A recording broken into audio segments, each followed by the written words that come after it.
Hey, this is Jeff Teravainen from Thanksgiving, and you're watching John Ali TV.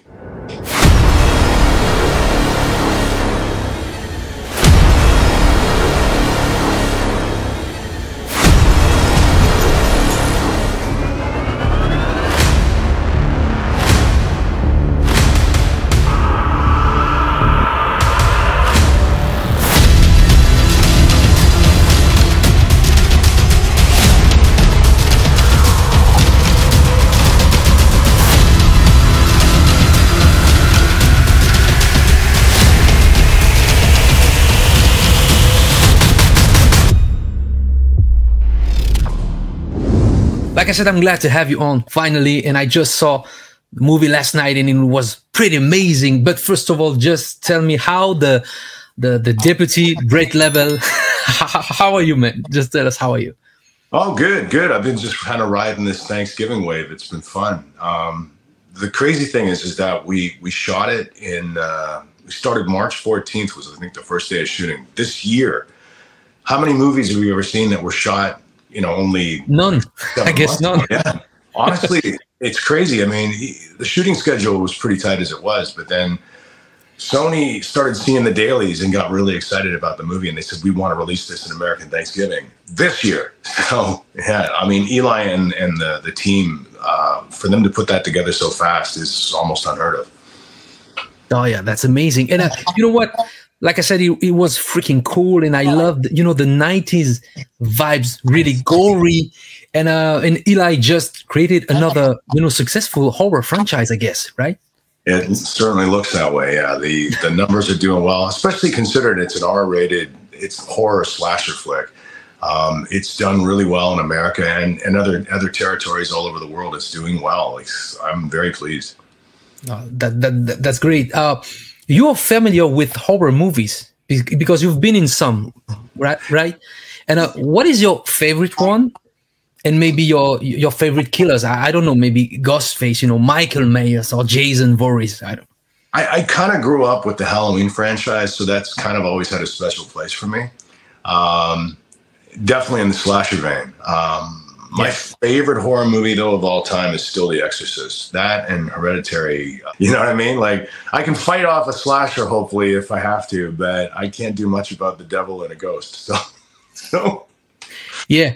I understand you. I feel you, because there's a difference between, you know, horror movie with ghost and devil and evil and everything, and slasher movies. But that's totally different. But I love both.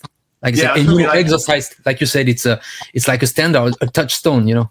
Yeah, to me, that's one of the cool parts about Thanksgiving. When people started saying, like, tell me about your movie, like Friends and that, and they're like, I can't go see a scary movie. And I would tell them, it's not like, again, it's not like The Exorcist or something where you have that creep feeling, you know, that's like, almost like damp cold in you. This is more like a amusement park ride. There's a lot of fun moments, you know, there's lots of joking around and you know, light lines, but then there's also the killing. But the way it's presented is it's never so, I don't know, so deadly serious as opposed to a thrill park ride. Like I've gone to, you know, like a good Universal Studios ride park or something like that, you know? That's how I feel with that. And something that I liked in the movie, it's like, I love, you know, the critic of our society, you know, and the overconsumption, you know, that drives people crazy by now, and the social media and everything. That is pretty much radical in the movie, and the paradox between, you know, justice and madness. This is the, you know, I loved it, and Eli just did it perfectly, you know. And have you ever wanted to work with Eli Roth? It's funny. When I remember, I mean, you audition so much as an actor, and, you know, most of the stuff you don't get. And I remember I must have been going through a run where I've auditioned a lot and I didn't get the roles. So it gets frustrating. You know what I mean? Like you put your heart and soul into something and it just disappears in the ether. And I get this, I remember getting the breakdown for this and looking at it and thinking, this is going to be the biggest waste of time. I don't want to do this. It might have been before a weekend too. So I was like, this is stupid. I'm never going to get, there's no way they're going to bring me out for this role. So when I got it, I couldn't believe it. I mean, I've been a fan of Eli's movies, but also his acting as well. So yeah, and I honestly, I didn't believe I got it. And once I did, he was nothing at all like I imagined. He was by far my favorite director I've ever worked with. Awesome. He's from that school of, well, Tarantino's like a big friend of his, but also a mentor. The minute I met him, he was warm, friendly, not at all like some of the characters that, you get associated. You think, he's going to be like the character you saw.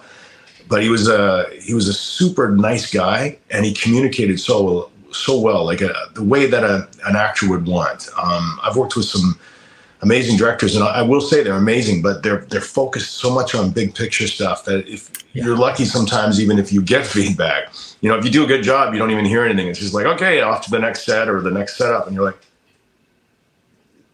was that good? And nothing against him. That's just the style, right? Where Eli, being an actor, he just communicates well, and every scene, because there was a lot of scenes too that didn't make the cut, unfortunately, but every scene he would be like, if you feel something, just do it, as opposed to the script says this and it's got to be that, and your blocking is at a certain spot. Really let you run wild. And I got to be honest with you, the next thing I did was not like that. And it was so hard to get back to that regimented, this is your mark, and at this point you will say the word as, and whatever. It's just, it is what it is, right? He seems like a nice, really cool guy. Yeah. And I just contacted him, and he saw my messages, and I want you on the show, Eli. You have to come to talk about it, because, and I remember, the first false trailer he did for Thanksgiving back in the Greenhouse movies. It was very gory. So he already had this idea about the John Carver thing, and I think it's great. The first scene, just the first scene, the Black Friday scene is already cult, and I gotta say, because I was sitting on my, in the movie theater and waiting for you to come to appear on the screen, and your first line, man, is the line. Man, it is the line, like every morning, you're dressed up and you go to work and you're in your car and you all want to say, fuck you, man. And I just loved it. And I was like laughing out loud, say, yeah, this is Jay. That's him. Yeah, that was a funny one to do. We did so many variations of it as well. I was like, I wonder which one he's going to pick, because we did like half an hour. It felt like he's pulling in and screaming. It was hilarious. You are in this big car and everything, and I love that. And now you saw, the behind the scene of horror, a movie. Will you ever be afraid of one? It's funny, because I've done some kind of creepy movies, but this was a full-on horror, and I've always wondered what those sets were like. Because I have seen behind the scenes footage, and it seems very serious again, like I was saying. But nothing could be further from the truth on this set. Everybody got along so well. And I'm sure you've interviewed a ton of actors where they're always like, oh, I love my cast and everybody's so great. But, that's kind of a cliche thing. But in this case, everybody's kept in touch. We have group chats where we all talk to each other. Very supportive group. And that's not just the cast, too. That's like the crew as well. Everybody from like producers to the the hair and makeup truck, engineering, lighting, yeah. Everybody loved to be there, and I noticed that right from the get-go. Is that Eli's a very popular person. He's made stuff that people are very passionate about. So there was a lot of goodwill. Like people were like excited to work with Eli on this. So yeah, again, it was such a pleasure to be part of it. And what was the best moment filming? Behind the scenes, something like you enjoy the most doing. I think my favorite part on the whole scene was, and I remember sitting back and we were about to shoot the scene where all the police converge on this area for something. Yeah. And I got to ride down this alleyway at high speed, and the driver was incredible. Every take, he would just literally slide the truck right in front of the camera at the perfect spot.